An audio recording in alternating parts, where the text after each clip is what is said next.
So ayan mga kalungso, dahil sa tagal ng panahon na hindi nakaligo si Aling Nora, papaliguin ko siya sa bahay. Ayan. Halika Aling Nora, maligo ka na. Ilang linggo ka na hindi nakaligo? Para sa isang bulan. Isang buwan ka na hindi nakaligo, no? Dito, Nora, ilang buwan ka na hindi nakaligo? siguro mga isang semana na isang araw. Hindi, isang buwan na kasi nung ano pa. Naligo sa ano? Noon ka pa, nandoon ka pa, doon ka lang nakaligo, di ba? Tapos 3 weeks ka na hindi nakaligo or 1 month or isang buwan. Asan yung shampoo binigay ko sa'yo?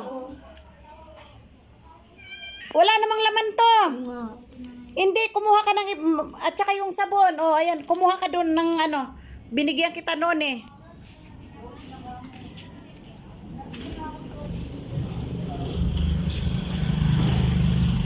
Nakatira si Aling Nora dyan sa baba. Walang shampoo na? Andyan na? Ah, sige, okay na. O, maligo ka na. Tingnan mo yung damit mo simula nung ibinigay ko sa iyo. Hanggang ngayon, hindi mo pa pinalitan. Pero alam niya isang bulan. Liligo na si Aling Nora. Dali na yung body ko. So, ayan mga kalungsod, pinapaligo natin si Aling Nora kasi isang buwan na siyang hindi nakaanot. Yung damit na binigay ko sa kanya, nanggigitata na. Nung bago mag-November, katapusan ng October, niyaya ko siya eh. 2 beses ko siya niyaya na, maligo ka na. Puro siya mamaya na. Tapos mamaya na. Ngayon, hindi na talaga siya tumanggi. Nung ano, sabi niya ganun, bakit? Saan ba ako maliligo? May mapaliguan ba dyan? Sabi niya ganun sa akin. So, okay pa naman siya kausap. O, alam nga niya eh. Unang-unang tanong ko, ilang buwan ka na hindi nakaligo? Mga 1 buwan na daw. Sumunod nung tanong sa kanya kung ilang ano na siya, sabi niya ganun, 1 linggo at saka 1 araw. Pero 1 buwan mahigit na siya hindi nakaligo. Ayan, 2 beses mo shampoohin yung ano mo, yung buhok. Ayan, liligo na si Aling Nora. Liligo na siya, oh. Oh, 2 beses mo shampoohin yung buhok mo, ha. Yan. Oh, hindi nakabula. Kuskusin mo pagkatas banlawan mo tapos shampoohin mo siya uli.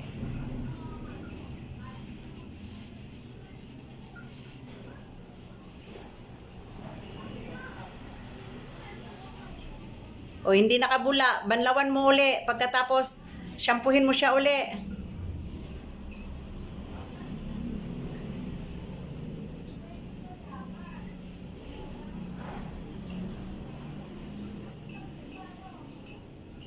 Oh, ayan, marunong naman siya. Kinukusot-kusot niya ng gusto yung buhok niya. Unang shampoo yan, hindi nakabula yung ngayon. Kinukusot-kusot niya tapos papashampoo ako sa kanya uli.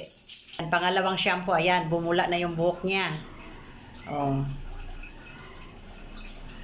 Oh, yan. So, ibig sabihin malinis na yung buhok niya. Kanina, hindi talaga bumula.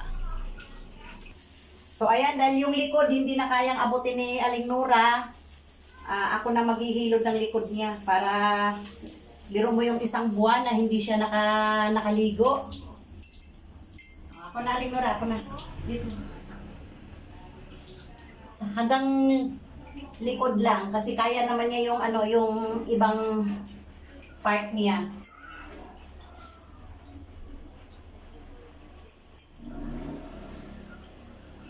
Nung una nagulat pa siya dahil saan daw siya maliligo kasi hindi niya alam pala na hindi niya alam yung shower. Nagulat pa siya nung tumagas yung tubig galing sa itaas. Ayan, bulang-bula na yung ano niya. Sige, Aling Nora. Maligo ka na dyan, ha? Tapos labahan mo na rin tong damit mo. Para pag naisampay, may papalitan ka.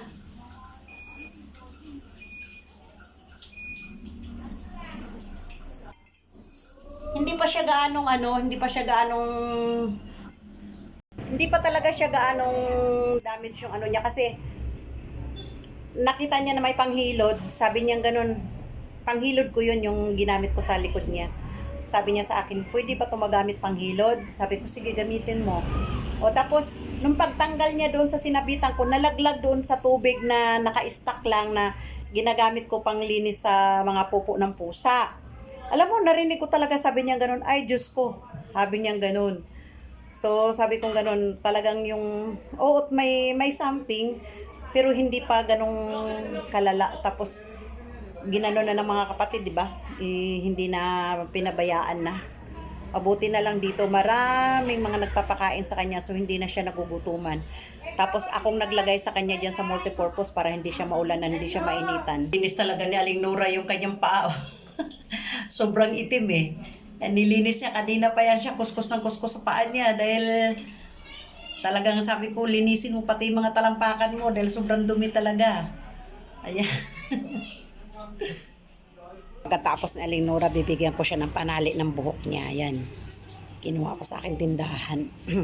Kinuha ko sa akin tindahan para matali-tali niya yung kanyang buhok. Ayan ang mga kalungsod. Nakaligo na rin si Aling Nora sa isang buwan mahigit na hindi siya nakaligo. Kasi noong bago mag-November, 2 bisis ko siya niyaya. 2 bisis ko niyaya na maligo ka na. Mamaya na. Puro mamaya na ang sagot niya ngayon. Talagang hindi na niya nakayanan siguro. Nung pagsabi ko sa kanya, maligo ka na. Bakit? May mapaliguan ba? Sabi niya ganun. Sabi ko sa bahay ka maligo. Ayun. Kuha ka agad siya ng bihisan. Tapos naligo na. And Aling Nora, meron ka ditong ano oh.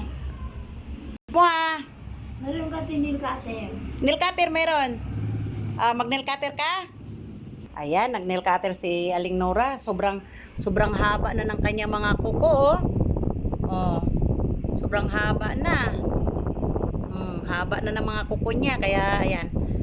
Oh, nag-nail cutter na siya para maputol yung kanyang mga kuko. Marunong pa mag-nail cutter, oh. Ilagay mo dito, ha. Yan, para itapon natin. Ayan na, tinalian ko na rin yung buhok ni Aling Nora para hindi na siya maalibadbaran. Ayan. Tingin nga, Aling Nora. Tingin. Malinis na yung mukha ni Aling Nora na nakaligo, oh.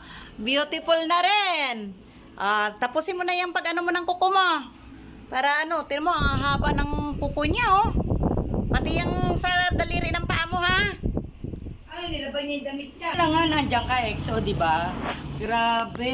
Nakapuni pa yung buhok niya. Nakaponi pa yung buhok, tsaka kung iba-iba yan, di ba? Mandidiri yung iba, ano? Hindi naman eh. Okay naman Okay siya. naman yan. Ginagalit lang kasi ni ano, pero Hindi. Doon maingay siya. Yung mga kapatid niya ang ano, sobra, no? Oo.